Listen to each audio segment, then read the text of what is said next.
Bismillahirrahmanirrahim. Assalamualaikum warahmatullahi wabarakatuh. Selamat kita pada salama pendengar setianya Maros FM dimanapun Anda berada saat ini ya.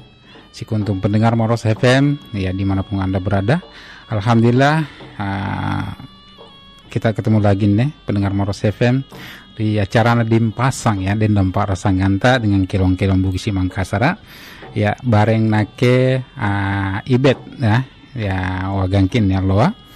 Namun untuk hari ini pendengar Maros FM ya pecinta kelong-kelong Bugis Makassar ini di acara Nadim Pasang itu spesial karena hari ini ada tamu spesial juga untuk kita semuanya. Ya jadi mohon maaf ini untuk pendengar Maros FM mungkin tidak ada dulu layanan requestan lagu ya. Oke. Ya, insya Allah kita akan membahas sesuatu yang sangat penting tentunya untuk kita semuanya di paket acara Dimpasang dan Dampak Rasa Nganta kurang lebih 2 jam pendengar sampai jam 4 sebentar. Ya, baik pendengar Maros FM, ada pun tema di siang hari ini ya untuk acara bincang-bincang kita di Dimpasang ini terkait stunting ya, stunting. Ini pendengar Maros FM ini adalah salah satu fokus pemerintah baik itu pemerintah daerah maupun pemerintah pusat ya atau secara nasional di mana Kementerian Republik Indonesia itu mengumumkan hasil survei status gizi Indonesia di mana prevalensi stunting di Indonesia itu alhamdulillah mengalami penurunan setiap tahunnya ya. Dari data itu di 2021 24,4%, di 2022 itu turun menjadi 21,6% ya. Dan untuk target 2023 sendiri itu di angka 17%. Dan hari ini pendengar Maros FM terkait bincang-bincang stunting ini kita sudah kehadiran 2 narasumber yang tentunya menjadi perbincangan yang semuanya kita harapkan bisa mencerahkan atau menambah ilmu kita khususnya terkait stunting ini. Ya narasumber ini tentunya mereka ahli di bidangnya masing-masing ya. Untuk itu kita akan perkenalkan dulu siapakah beliau-beliau ini yang sudah hadir di studio kami di Maros FM saat ini. Ya mungkin 2 narasumber kita yang sudah siap untuk Anda semuanya kita kenalan dulu di awal ya. Ya mungkin dari Ibu yang jilbab merah dulu. Bisa diperkenalkan dulu namanya Ibu, terus dari mana dan mungkin jabatannya di kantor sebagai apa. Silakan. Oke, makasih Pak. Nama saya Ibu Yanti. Kebetulan saya dari perwakilan dari DP3 Daldu KB. Saya menjabat sebagai Kepala Bidang Keluarga Berencana Ketahanan Kesejahteraan Keluarga. Makasih Pak. Oke, baik. Terima kasih Ibu Kabit ya. Ya, Ibu Kabit. Baik. Terima kasih Ibu Kabit sudah hadir di studio kami di Maros FM. Selanjutnya yang di sampingnya Ibu Kabit. Ya, Assalamualaikum. Ya, silakan Ibu diperkenalkan mungkin. Baik. Bismillahirrahmanirrahim. Assalamualaikum warahmatullahi wabarakatuh. Perkenalkan saya Nurmi Rahmita. Pendengar bisa panggil saya Mimi. Kebetulan saya diberikan amanah oleh BKKBN Provinsi Sulawesi Selatan untuk bertugas di Kabupaten Maros sebagai Technical Assistant Satgas Percepatan Penurunan Stunting. Kebetulan kalau saya sendiri mulai bertugas di Januari 2023 di Kabupaten Maros dan sebelumnya di Kabupaten Luwu Utara dan juga Kota Palopo. Jadi tahun ini saya balik-balik ke kampung lah ya, karena memang asalnya dari Pangkep juga. Oke, ya serumpung ya dengan Maros. Betul. Oke, terima kasih banyak ya Ibu dari Satgas ya Provinsi Sulawesi Selatan, Ibu Nuraini Mimi atau Mimi ya panggilannya ya. Oke, sudah hadir di studio kami di siang hari ini di Studio Maros FM. Ya, dan terkait perbincangan kita siang hari ini pendengar Moros FM, seperti yang sudah saya sampaikan tadi di awal, itu terkait stunting ya. Ini mungkin stunting ini mungkin sudah ada yang biasa mendengarkan ya, apa itu stunting. Namun mungkin ada yang sebagian bertanya, stunting itu apa sih ya. Mungkin kita langsung tanyakan saja kepada Ibu Mimi ya, selaku Satgas yang ditugaskan di Kabupaten Maros. Apa itu stunting sebenarnya, Ibu? Ya, kalau stunting sebenarnya kita sudah bahas lama sekali sebelum tahun ini. Ya, betul. Bahkan ketika saya ingat waktu selesai kuliah 2002 itu udah dibahas sebenarnya, tapi baru lagi kembali dibahas, baru ngetren lagi tahun ini dan sejak tahun lalu. Sebenarnya kalau stunting itu adalah kondisi ya, jadi bukan penyakit ini barang.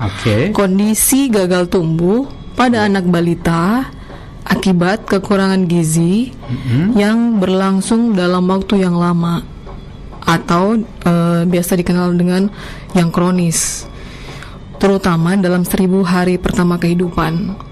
Nah, kemudian kalau stunting itu belum bisa dilihat pada saat sekarang ketika anaknya masih umur misalnya 3 bulan, 2 bulan, itu belum bisa dilihat. Tapi nanti akan kelihatan setelah dia usianya 2 tahun. Begitu ya? Seperti itu. Makanya kenapa kalau kita mau melakukan intervensi, pasti yang akan kita cari adalah anak-anak usianya 0 sampai 23 bulan. Sampai 23 bulan saja. Jadi sebelumnya 2 tahun itu yang kita intervensi ya, prioritas. Terkait stunting ini Ibu, itu kan ini perhitungannya mulai dari kandungan atau dari pertama lahir? Itu perhitungan untuk mendeteksi stunting itu sendiri? Iya, itu dimulai dari janin ya. Umur berapa bulan itu, Ibu?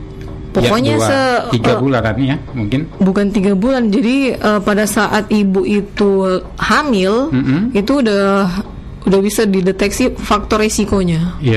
Jadi belum dikatakan stunting, tapi faktor resikonya. Faktor resiko ya. Betul. Faktor resiko sehingga dia menjadi calon stunting.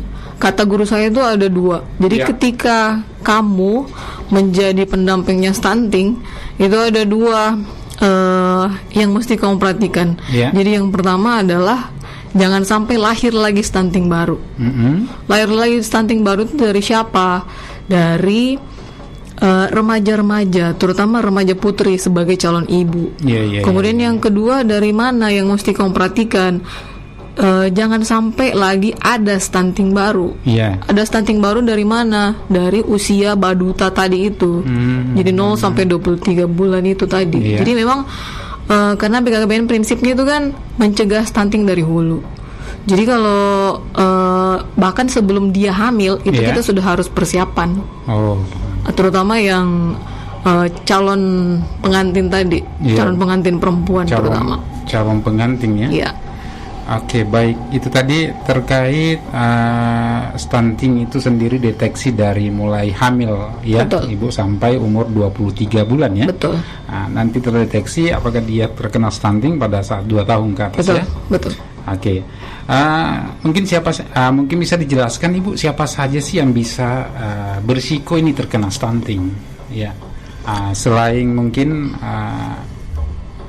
ibu yang sedang mengandung atau mungkin siapa ya, calon pengantin kah, atau ada yang lain? Betul. Jadi kalau yang beresiko stunting itu sebenarnya ada 4 kelompok sasaran. Yang pertama itu calon pengantin. Terutama calon pengantin perempuan ya. Itu yang beresiko karena kan dia yang akan menjadi calon ibu nantinya. Kemudian berikutnya adalah ibu hamil. Ibu hamil, kemudian ibu pasca salin. Atau ibu yang setelah melahirkan. Kemudian ya baduta dan balita itu tadi. Itu dia beberapa kelompok ya. Ada 4. Ada 4 kelompok tadi yang disampaikan. Terus mengapa sendiri itu seperti yang dijelaskan tadi Ibu bahwa remaja ini adalah sangat berisiko ya untuk kedepannya bisa melahirkan bayi stunting ya. kenapa justru remaja ini atau cati ini bisa menjadi kelompok risiko rentan ini, Bu? Itu karena remaja ini itu nanti diharapkan akan menjadi calon orang tua. Iya, betul. Yang namanya calon pengantin kan berarti ada laki, ada perempuan. Dan berdasarkan penelitian kesehatan bahwa 80% gen kecerdasan, mohon maaf ini untuk cowok-cowok di luar sana gen kecerdasan itu diperoleh dari ibunya. Jadi makanya kenapa remaja, terutama yang perempuan, itu diharapkan menjadi prioritas kita untuk dipersiapkan menjadi calon orang tua, calon ibu. Nah, terutama di remaja putri yang anemia, mencegah untuk anemia. Jadi kalau misalnya remaja putri itu kurang darah atau anemia, kemudian lingkar lengannya lebih kecil dari 23,5, artinya kalau lingkar lengannya lebih kecil dari 23,5 berarti dia kurus. Itu yang tidak boleh.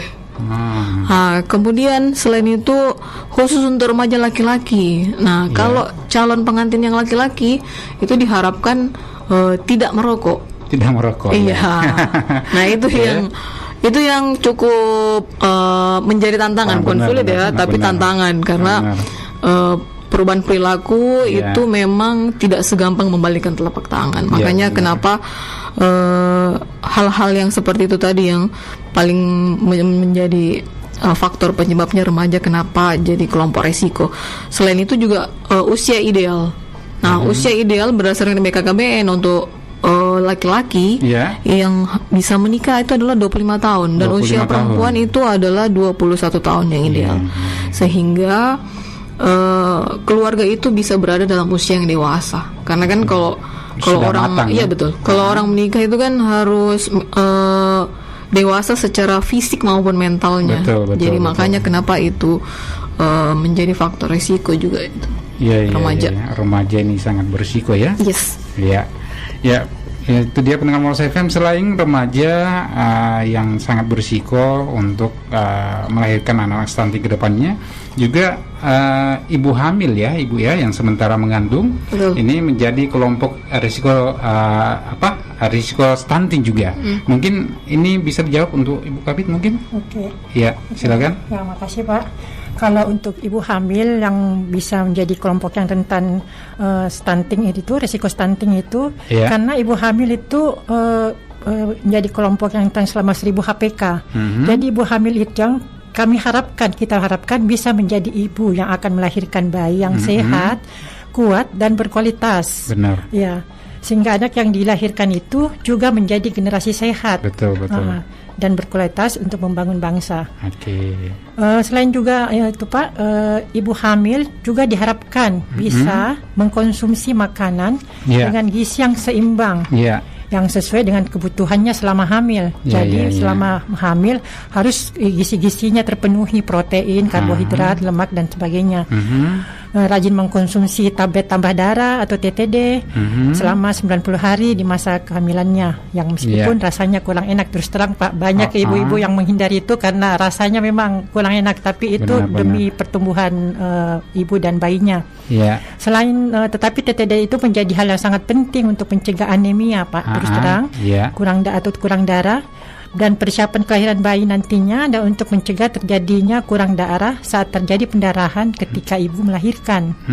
Selain itu juga ibu hamil dianjurkan mengkonsumsi makanan dengan gizi yang seimbang, yang sesuai dengan kebutuhannya untuk mencegah kurang gizi atau kek.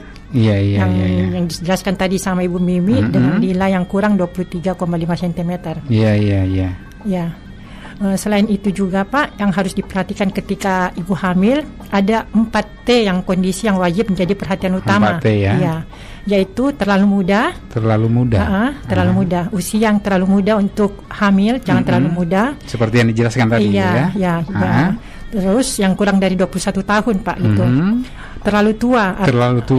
Terlalu tua. Artinya ibu hamil itu tidak boleh terlalu tua karena kondisi. Selain untuk hamil, kadang juga kalau kita sudah melahirkan itu tenaga sudah tidak kuat Pak, betul, karena usia terlalu dekat.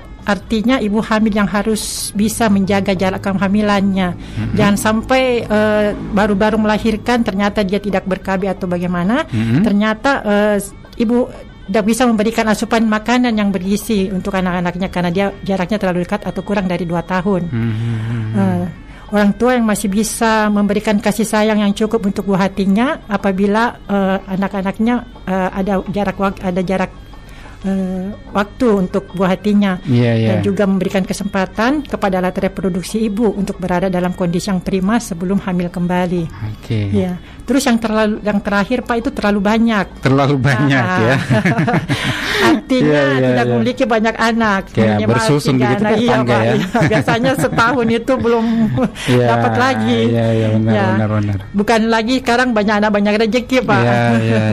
Tapi memang masing-masing anak kan punya rezeki masing-masing, cuman harus diatur bagaimana jaraknya, sehingga anak-anak mendapatkan asupan gizi yang maksimal, mendapatkan kasih sayang yang maksimal juga dari orang tua, bisa lebih baik dalam memberikan pola asuhan dan pendidikan yang terbaik bagi anak-anaknya. Begitu Ibu ya.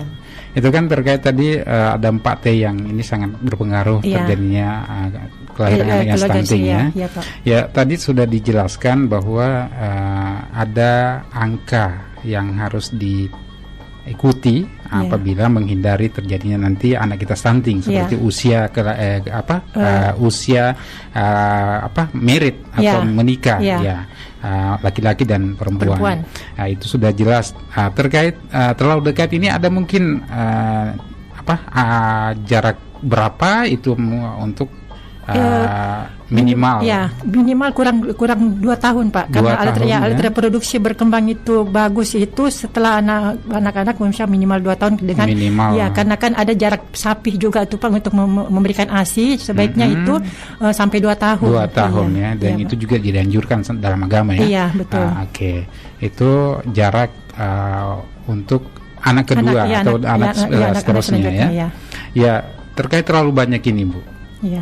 Ini kan dari dulu mungkin sebelum Daldu KB menjadi, sebelumnya kan BKKBN ya. Ini memang program pemerintah itu menjadi keluarga itu 2 anak cukup ya. Ini tapi kenyataannya di masyarakat ya masih banyak kita lihat bahwa dia tidak terlalu respect terhadap program pemerintah tersebut, karena mungkin ada alasan tersendiri sehingga mereka mungkin mempunyai banyak anak mungkin salah satunya stigma karena banyak anak banyak rezeki mungkin ada untuk selain strategi KB sendiri untuk di lapangan itu sendiri Bu, apa yang mesti harus dilakukan sebagai mungkin penyuluh KB ke masyarakat? Mungkin sudah banyak yang sudah dilakukan terkait penyuluhan KB agar menghindari banyak anak tersebut tapi kenyataannya kan masih banyak juga yang tidak seperti itu. Mungkin ada catatan sendiri Bu terkait hal ini. Makasih Pak.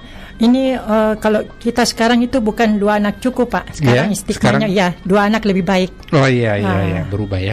Berubah. Walaupun sama maknanya. Sama maknanya, 2 anak lebih baik. Terus kami ada program untuk generasi berencana namanya Pak, generasi genre, yang kami rekrut itu anak-anak sekolah. Dari sekolah, anak-anak kuliah, dari anak-anak dari Kabupaten Maros yang kami bina untuk melakukan sosialisasi baik di kecamatan, di desa-desa, untuk melakukan sosialisasi tentang pernikahan dini, tentang HIV, tentang kesehatan reproduksi. Jadi itu kami ada program tersendiri untuk itu Pak.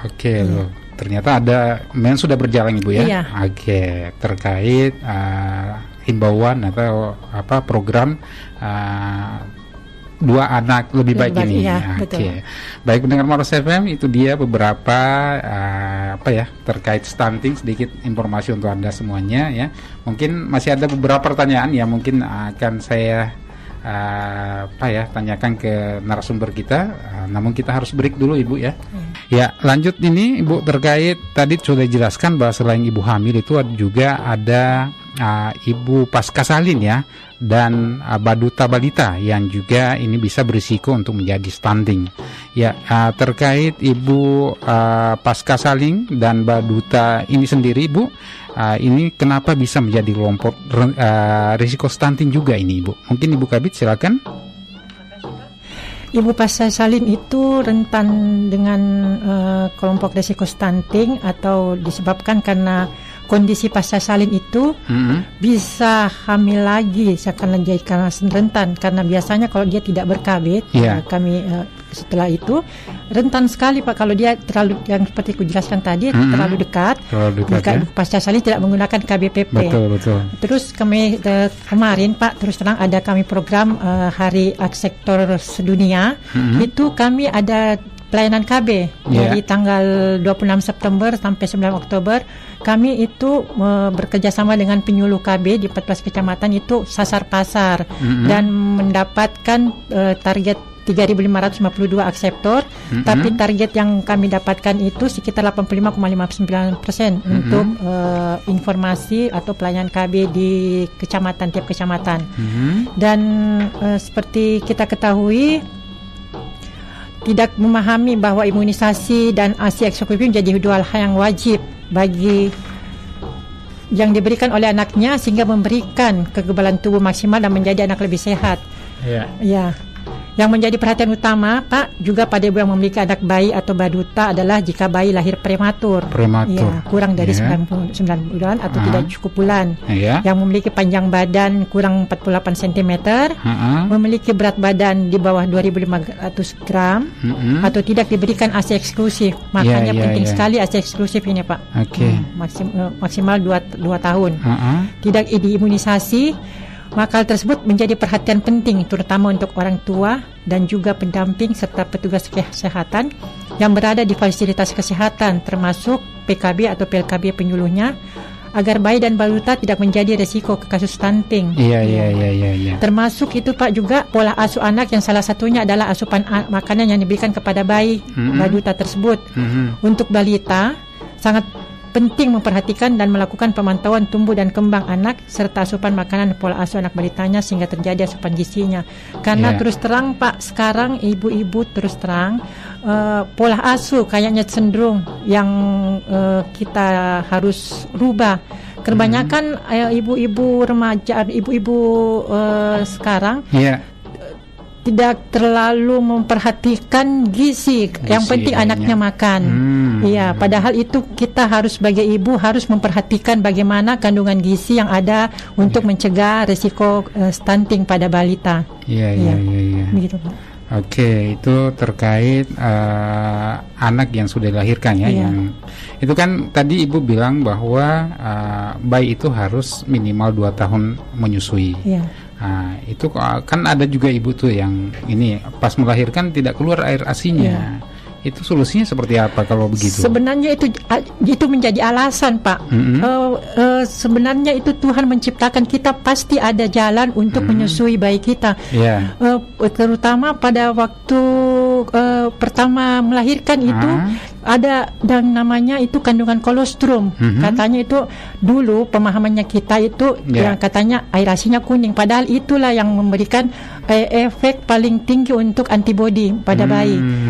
Tidak ada alasan ya Pak. Sekarang saya sarankan itu kepada ibu-ibu yang baru melahirkan itu selalu dipancing itu ASI-nya karena mereka biasanya itu pemahamannya kalau sudah tidak keluar ASI-nya artinya dia tidak mau menyusui, padahal sudah menyerah, padahal tidak harus semangat Pak untuk ASI-nya. Betul. Ya, padahal Tuhan kan menciptakan bayi dengan makanannya pastinya betul.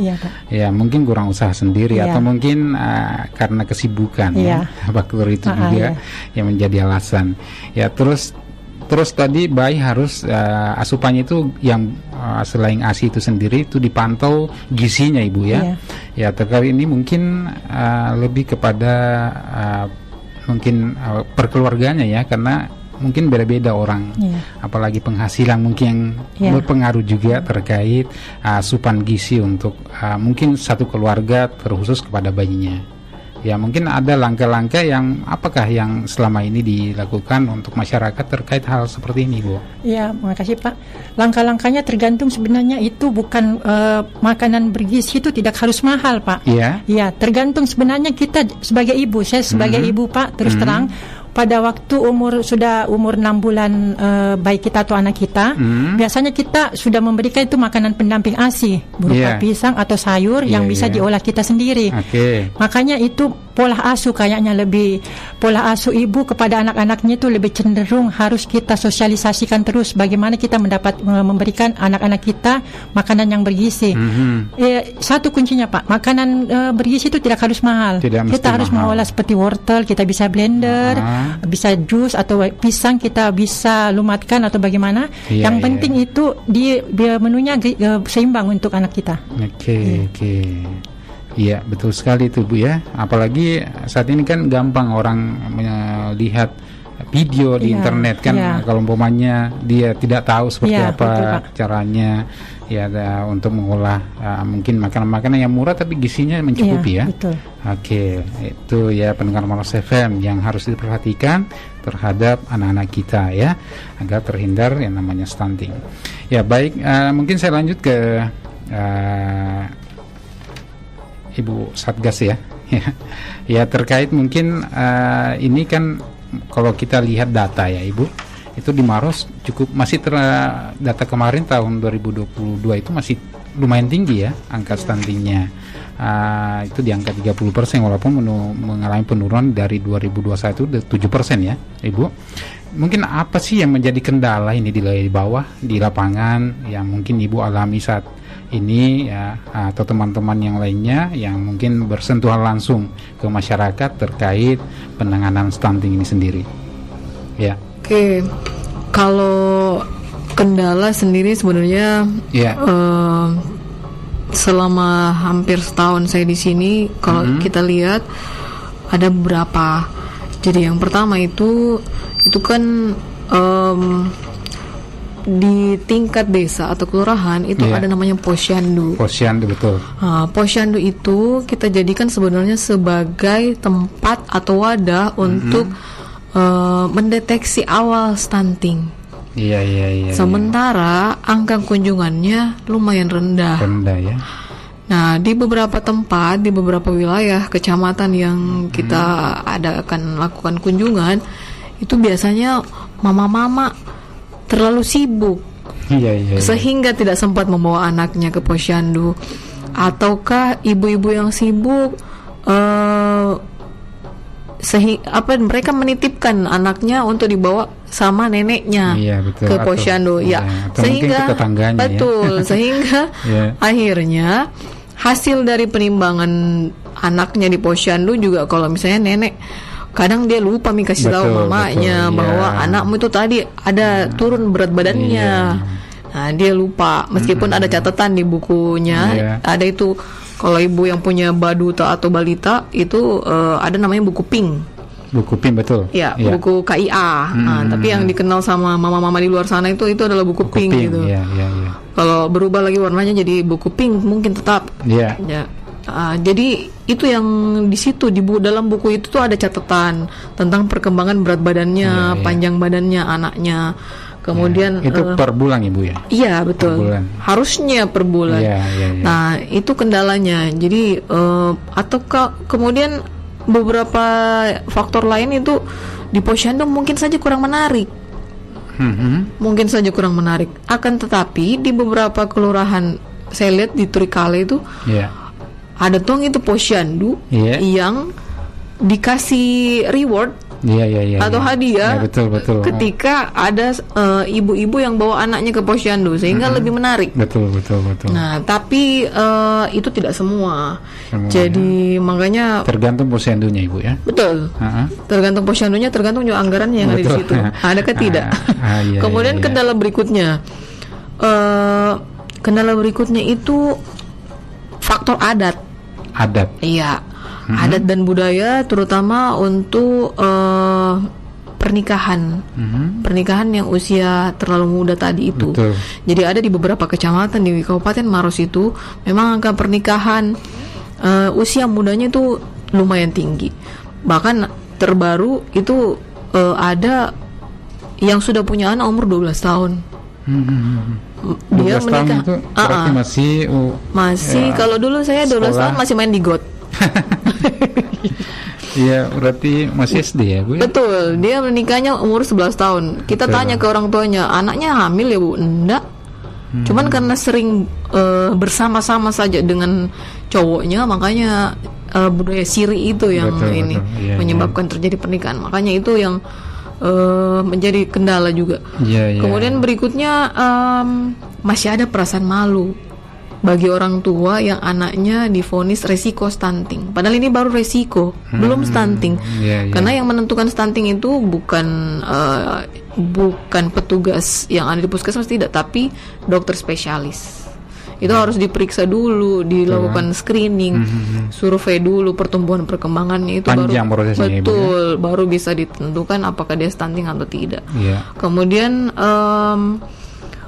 kendalanya berikutnya adalah sebenarnya faktor risiko stunting itu bukan cuma ketidakmampuan memenuhi bahan pangan di rumah, tidak, tapi juga faktor pola asuh anak. Tadi sudah dijelaskan sama Ibu Kabitianti bahwa masih banyak sekali itu mama-mama, terutama yang berusia sangat muda, itu pernah kita tanyakan, kita kasih makan apa anak? Dia sampaikan bubur, bubur apa? Bubur yang saya beli.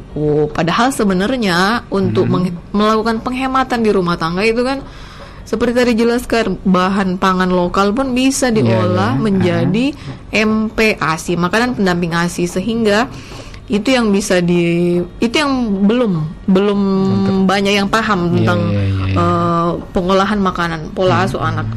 Kemudian juga kendalanya bahwa orang tua dan masyarakat juga harus paham bahwa pencegahan stunting itu harus memperhatikan beberapa faktor. Tidak semua anak yang pendek itu stunting. Gitu ya. Itu ciri-cirinya ya. Iya benar. Itu prinsipnya. Tidak semua anak yang pendek itu stunting, tapi yang stunting itu sudah pasti pendek. Jadi kalau misalnya ada yang imut-imut anaknya, lihat dulu orang tuanya, siapa tahu juga tahu kecil juga. Iya, betul. Jadi memang faktor keturunan seperti itu. Geng, ya? Betul. Itu saja sih sebenarnya beberapa kendala. Sebenarnya masih banyak sekali kendala-kendala, tapi ya itulah yang kendala terbesar itu dulu. Beberapa poin tadi itu, Ibu. Betul.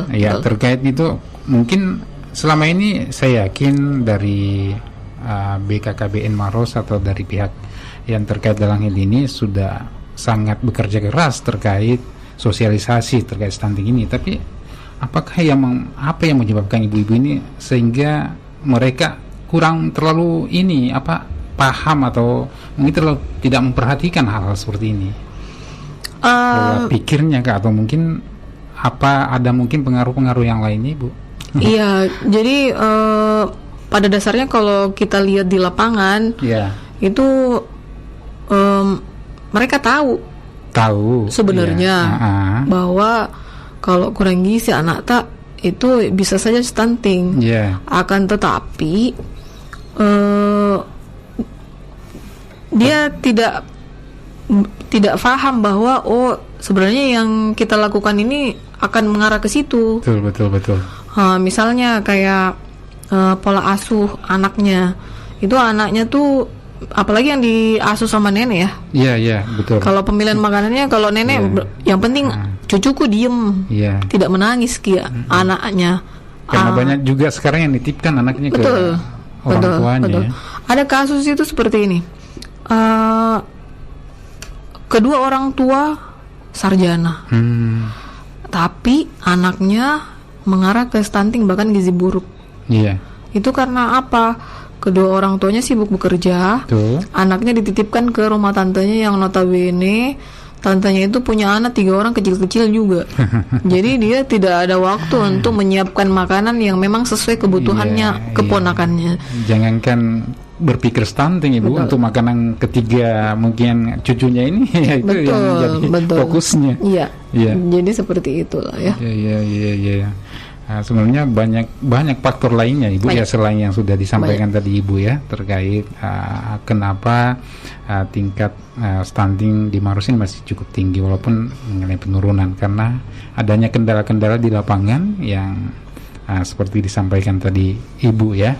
Ya, mungkin banyak yang sudah dilakukan khususnya Kabupaten Maros ya, Pemda Kabupaten Maros dalam hal ini mungkin dari Daldu KB terkait pencegahan atau penurunan stunting ini Ibu ya.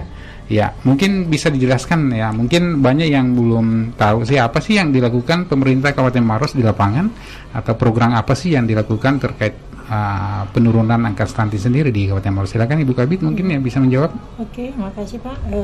Ada beberapa poin itu kami pemerintah DP3 Daldo khususnya umumnya pemerintah Kabupaten Maros ada beberapa poin yang yang kami lakukan. Yang pertama itu membentuk tim percepatan penurunan stunting di kabupaten, tingkat kabupaten, kecamatan, desa atau kelurahan untuk membantu koordinasi setiap kegiatan PPS percepatan penurunan stunting.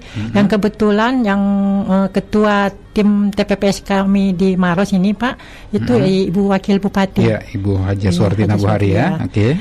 Terus poin yang kedua itu pemerintah Kabupaten Maros menggencarkan kegiatan dalam intervensi sensitif dan juga intervensi spesifik, antara lain melakukan pemberian PMT, pemberian makanan tambahan pada sasaran tergolong stunted dalam aplikasi EPPGPM.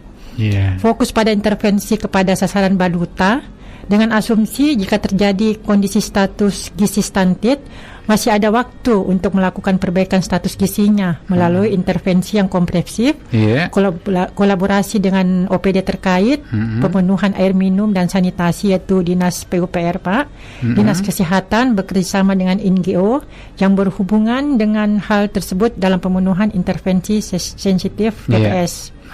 Ya. Poin ketiga, tim TPPS melakukan aksi konvergen secara serentak dalam kegiatan PPS di Kabupaten Maros, yaitu ada beberapa OPD Pak, Dinas DP3 Daldu KB, Dinas kami sendiri, Dinas Kesehatan, Dinas Pertanian, Dinas Sosial, Dinas Pertanian dan Ketahanan Pangan, Dinas PMD, Dinas PUPR, Dinas Perikanan, dan termasuk tim penggerak PKK tingkat kabupaten sampai tingkat desa atau kelurahan, sehingga angka stunting itu dapat diturunkan secara signifikan.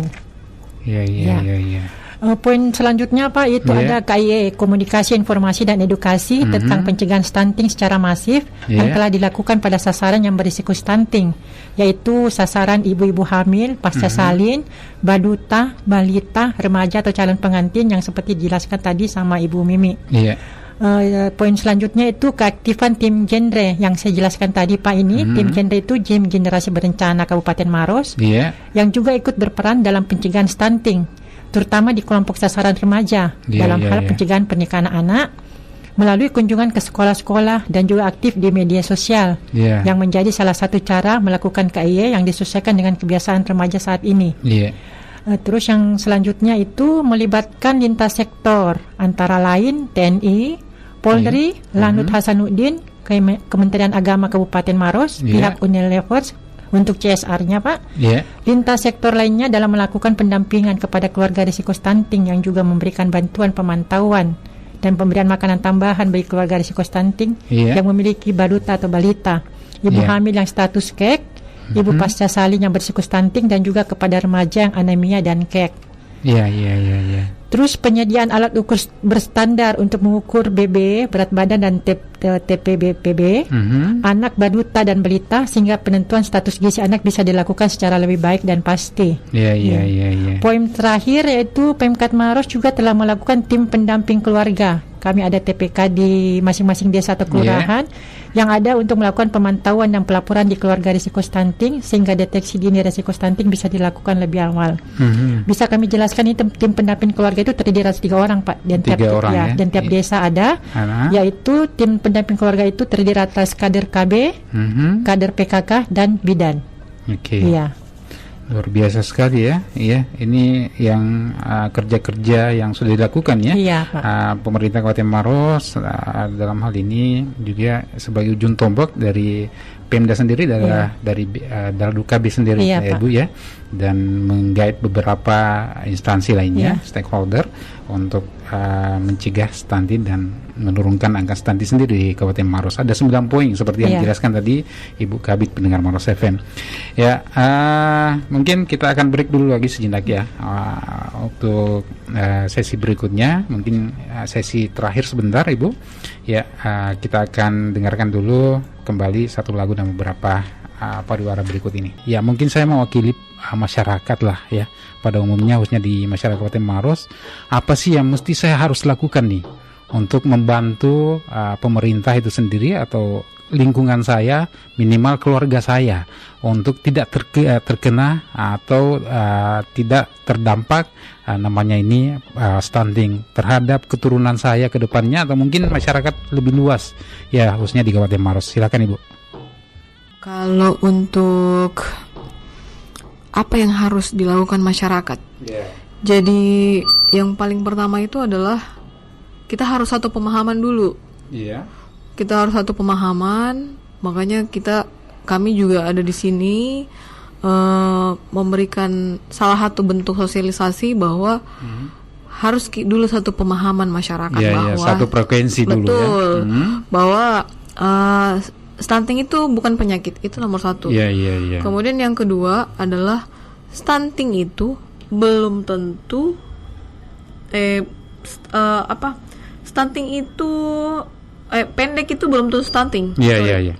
Pendek belum tentu stunting. Itu prinsipnya. Jangan takut ya kalau anaknya pendek. Betul. Kan belum tentu stunting. Ya. Kemudian tetapi yang stunting sudah pasti Pasti pendek. pendek. Ya, betul. Kemudian berikutnya adalah kalau misalnya terlihat bahwa anaknya bapak ibu itu berperawakan pendek, akan tetapi kecerdasannya juga bagus, kemudian perkembangan kognitifnya juga bagus sesuai dengan usianya, itu sebenarnya tidak perlu khawatir dan tidak perlu malu. Hanya saja memang harus diwaspadai bahwa makanya kenapa kan itu di fasilitas kesehatan ada namanya pemantauan pertumbuhan dan perkembangan.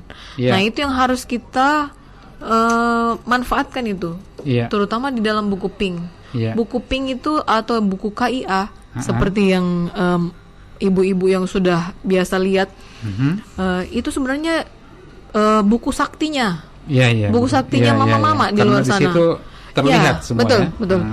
Jadi kita juga harusnya bukan cuma ibu-ibu ya, bapak-bapaknya juga harusnya lihat isinya buku PINK itu apa sebenarnya. Kenapa buku PINK ini menjadi buku sakti? Padahal di dalam buku PINK ini semuanya jenis ciri-ciri, kemudian ciri-ciri pertumbuhan dan perkembangan anak yang memang sesuai usianya itu ada di situ. Itu menjadi pembelajaran untuk kita semua, orang tua lah ya. Kemudian pemilihan makanan untuk bayi, untuk baduta, balita itu ada semua di dalam buku PINK itu. Nah, kemudian bagaimana cara mengolah makanan yang benar, yang baik, dan tidak menghilangkan gizinya makanan itu ada semua di dalam buku sakti, buku PINK itu. Makanya itu yang harusnya selalu dibuka-buka, dilihat-lihat, dibaca-baca. Jadi jangan cuma lihat-lihat TikTok, kemudian bikin status, tapi juga buku PINK-nya dilihat-lihat ya, ibu-ibu, bapak. Kemudian berikutnya. Tadi sudah disampaikan bahwa angka kunjungan posyandu itu lumayan rendah. Kami mengajak juga bahwa masyarakat itu bisa mengingatkan warga lainnya, terutama yang punya anak balita, anak baduta, anak bayi, kemudian ibu hamil, supaya datanglah ke posyandu. Tabe sempatkan waktu untuk berkunjung ke posyandu. Dan kemudian jangan ragu juga mengajak bapaknya untuk ikut bersama ke posyandu. Betul. Jangan cuma diajak ke mall mau, tapi kalau diajak temani istrinya ke posyandu dia tidak mau gitu. Banyak alasan. Karena mungkin saja malu-malu. Di sana kan ibu-ibu semua. Dari temanku, padahal melibatkan suami atau ayah ketika ke posyandu itu bisa meningkatkan kebahagiaan untuk ibu-ibu. Betul. Kemudian peran orang tua, tokoh agama, tokoh masyarakat sangat penting untuk mencegah pernikahan anak. Karena kalau kita lihat itu di beberapa tempat kita di Kabupaten Maros itu Jatinnya banyak sekali yang masih terlalu muda. Ibu hamilnya muda banget itu, umur 14 tahun, umur 12 tahun udah hamil. Kemudian ibu yang sudah punya anak atau pasca salin itu juga ada juga yang lebih muda. Tadi seperti yang disampaikan tuh umur 12 tahun udah punya anak dia. Betul. Kalau nggak salah usia anaknya sekarang dia melahirkan Agustus September, berarti hampir 2 bulan. Ya, bayangkan umur 12 tahun udah punya anak, dia aja masih mau dijaga. Mamanya masih mau dijaga, sekarang anaknya lagi yang mau dipelihara, dijaga. Kemudian pentingnya melibatkan orang tua, khususnya ayah dalam pola asuh. Jadi kalau ayah-ayah di luar sana atau papa-papa di luar sana itu minta tolong sekali